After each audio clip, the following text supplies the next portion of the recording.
welcome to the instruction video for Empiric Pediatric. This is the open beta edition. On the left here we have the antibiotic deck, and on the right we have the infection deck. The antibiotic deck has a number of antibiotics, as well as some action cards. Antibiotics, from gameplay standpoint, have a name, so some will just be one. Penicillin can be played as oral or IV/IM penicillin. Or some will have two, like this card can be played as either macrolide, erythromycin, or azithromycin. And the top corner is the delivery method, so oral or IV/IM. Some antibiotics, of course, ceftriaxone is only available as an IV or IM medication. The rest of this is educational content, class of medication, mechanism of action, typical spectrum of action, and some have special little icons representing important pathogens they cover. So Vanc covers MRSA, Azithro covers atypicals, and there's a list in the written instruction. Infection cards have numbers of points that they score. Treating this otitis media will score you 1 big point, and this requires a single oral medication to treat. On the back of the cards will be choices for treatment. This can be treated with amoxicillin or amoxicillin with clavulanic acid. Educational content, QR code that links to more information online, and a list of common pathogens that cause the infectious vignette. So pneumococcus, Haemophilus, and Moraxella cause ear infections, typically along with a viral infection. So to set up the game, we're going to shuffle our antibiotic deck, and we're going to deal 5 cards to each player. For our infection deck, we're going to use a different number of cards depending on how many players are playing. For 2 players, we're going to play with 20 cards. For 3 players, 28 cards, and for 4 players, 36 cards. So there's 40 cards in the deck, so we're going to discard 20. We will deal out 1, 2, 3, 4, and now we have the top of the infection deck as well as 4 other cards in play and available to be treated for our first player. During a player's turn, they have 2 options. They can either attempt to treat 1 infection, or they can choose to draw 2 cards and not treat an infection that turn. Let's see what we got. So I see that we have Bartonella adenitis as something that we can treat, and this player has azithromycin, so why don't they play azithromycin on Bartonella adenitis? They will flip over the infection they've attempted to treat. So there actually were 2 options. They could have used azithromycin, or if they'd had the observation card, that would have even been a better play. They will then score 2 points. They'll take that infection card into their own pile. They will discard the card that they used, and will bring forward 1 new card into play. And at the end of the turn, whether you use 1 or 2 cards to treat an infection, you always draw 1 more card into your hand. Immunoglobulin, that looks useful. Here's our other player. Let's say, whether they can or can't, let's pretend that they think they cannot treat any infection this turn, and they will do the other option. So instead of treating an infection, they will choose to draw 2 cards. 1, 2. And when you draw 2 cards, we will discard 1 infection card to keep things moving. Slide everything to the right. We're always discarding from that far right position to bring fresh things out. Bring everything forward.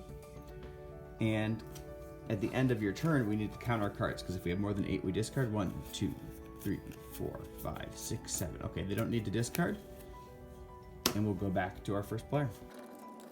Now, first player has got a couple special cards here.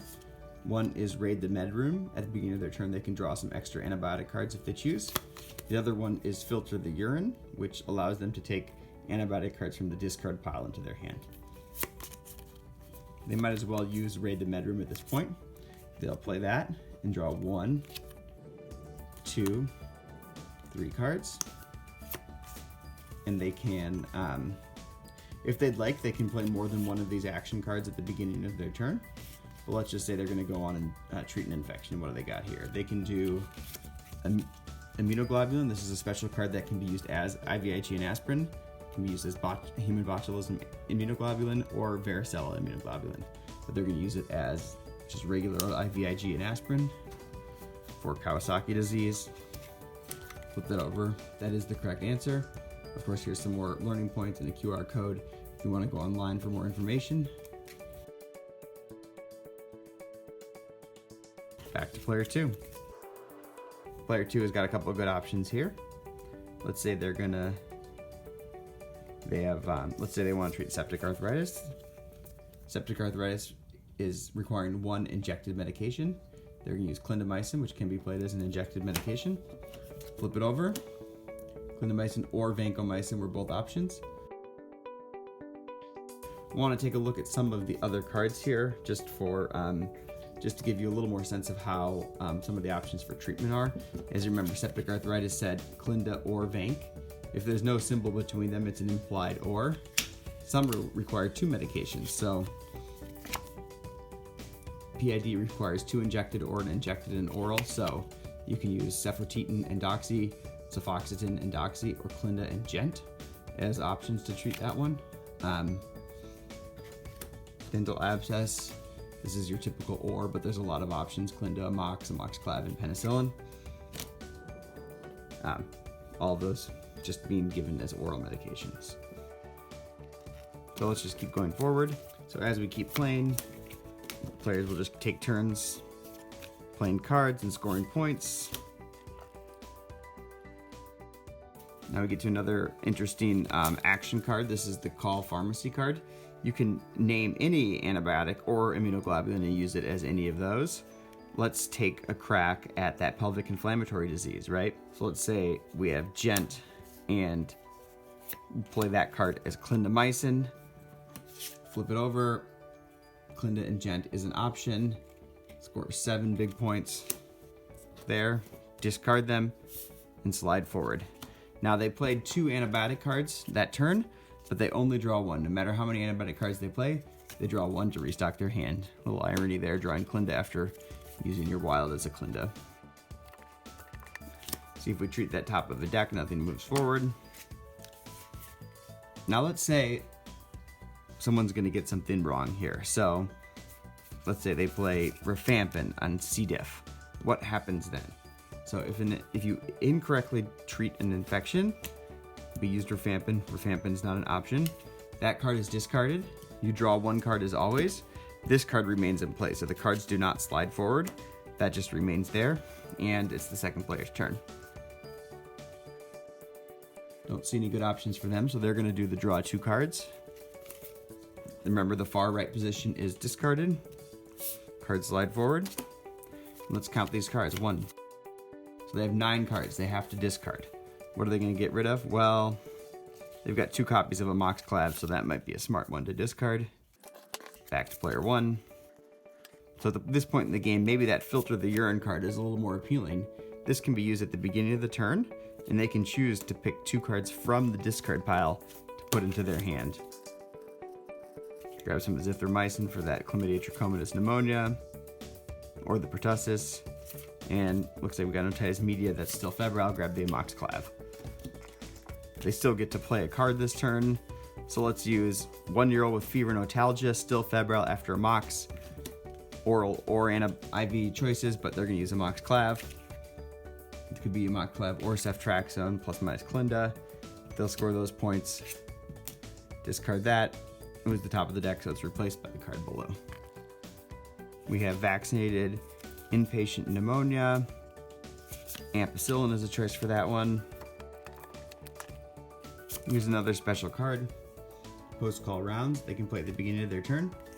They draw 1 card immediately, and this turn they can treat 2 infections. So they'll get azithromycin. Hey, that's convenient. Treat chlamydia trachomatis pneumonia. Goes in their pile. Anything else? Oh, use another azithromycin for pertussis. Slide forward. Remember, we're always sliding to the right, replacing those cards below.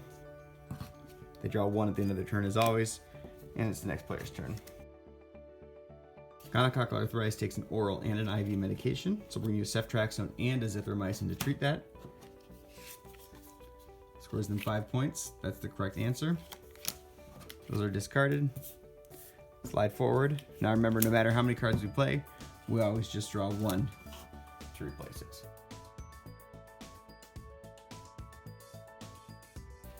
And now when the top of the deck is gone, when the deck space is empty, the game ends and it's time to tally up the points. So 5,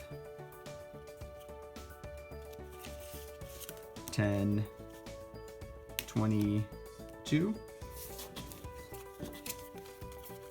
5, 10, 16 points. So player 1 is winning with 22 points. So one last card we didn't address that's important is the observation card. This card can be used on certain infections where antimicrobials are not necessary, where observation is an option. And this card is unique amongst the antibiotic deck in that it scores points on its own. So let's say we observe instead of treating Bartonella adenitis. That is an option, so the player will score 2 points for treating the infection and also score 2 points for the observation card. Unlike other antibiotics that would go in the discard pile, this card goes into the player's point pile.